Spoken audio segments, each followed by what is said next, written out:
पहली तस्वीर, आरएसएस की ड्रेस में नीतीश का पोस्टर। दूसरी तस्वीर, वक्फ बिल के खिलाफ जेडीयू में बागी सुर।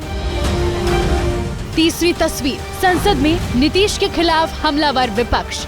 नीतीश कुमार जी हो, चंद्रबाबू नायडू जी हो, चिराग पासवान जी हो, जयंत चौधरी जी हो, देवे गौड़ा जी हो, जीतन राम मांझी जी हो, सबको समझना पड़ेगा कि जब जंगल में आग लगती है तो न वो बरगद बचते हैं जो हवा को आंधी में तब्दील करते हैं, न वो बांस बचते हैं जो आपसी रगड़ से चिंगारी पैदा करते हैं। चौथी तस्वीर, नीतीश के सेक्युलरिज्म पर सवाल।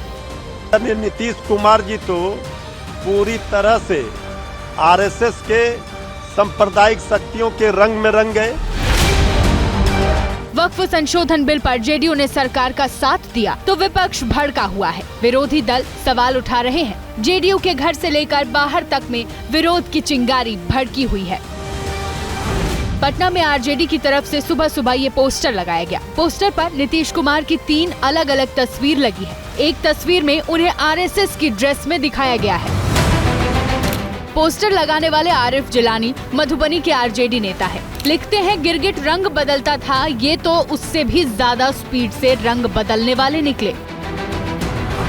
ये तो आरजेडी के कार्यकर्ता का पोस्टर था। आरजेडी ने अपने आधिकारिक एक्स हैंडल से सुबह एक तस्वीर भी साझा की। एआई जनरेटेड तस्वीर में नीतीश कुमार को आरएसएस की ड्रेस में दिखाया गया है। साथ में लिखा गया है, आरएसएस सर्टिफाइड मुख्यमंत्री चिटीश कुमार। नीतीश को चिटीस कर दिया है, मतलब धोखा देने वाला बताया गया है। पोस्टर की बात आरजेडी के प्रवक्ता अपने बयान में भी दोहरा रहे हैं।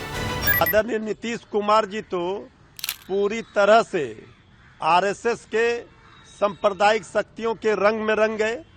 अब आरएसएस और बीजेपी के गले का हार बन गए आदरणीय नीतीश कुमार। पार्टी जेडीयू का नाम बीजेपी यू कर देना चाहिए।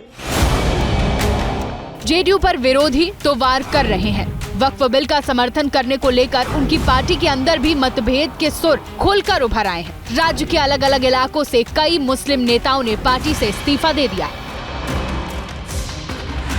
भोजपुर के युवा जेडीयू जिला सचिव दिलशाद राइन, नवादा के जेडीयू जिला सचिव फिरोज खान, जेडीयू अल्पसंख्यक प्रकोष्ठ के प्रदेश महासचिव तबरेज सिद्दीकी और प्रदेश सचिव शहनवाज मलिक ने चिट्ठी लिखकर इस्तीफा देने की घोषणा की है।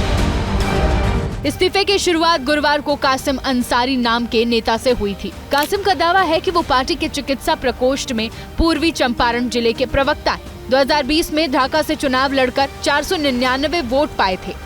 कौन गया है जिसका बहुत भारी प्रचार कर रहा है और आप ही का चैनल प्रचार कर रहा है कि बहुत भारी नेता हैं, बहुत सीनियर लीडर हैं। मालूम है 2020 के विधानसभा के चुनाव में कौन पार्टी से चुनाव लड़े थे? पतंग चुनाव चिन्ह पर चुनाव लड़े थे ढाका विधानसभा से और 499 वोट आया था। जेडीयू राष्ट्रीय प्रवक्ता राजीव रंजन ने कहा कि इस्तीफा देने वाले नेताओं का जेडीयू से कोई रिश्ता नहीं है।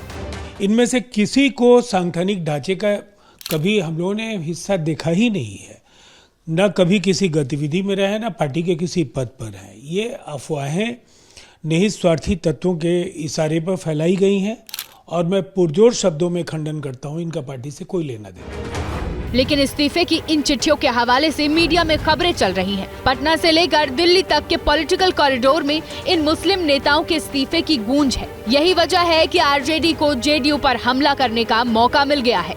ज्वालामुखी फूट चुका है जनता दलियों में, उसकी खमियाजा भुगतनी पड़ेगी।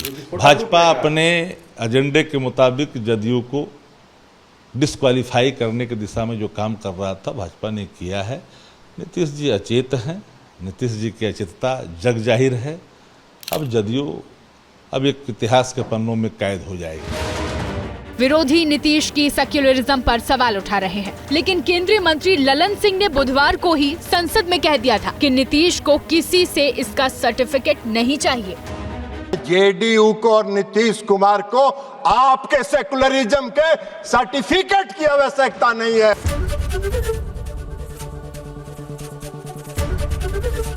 एबीपी गंगा, खबर आपकी, जुबान आपकी।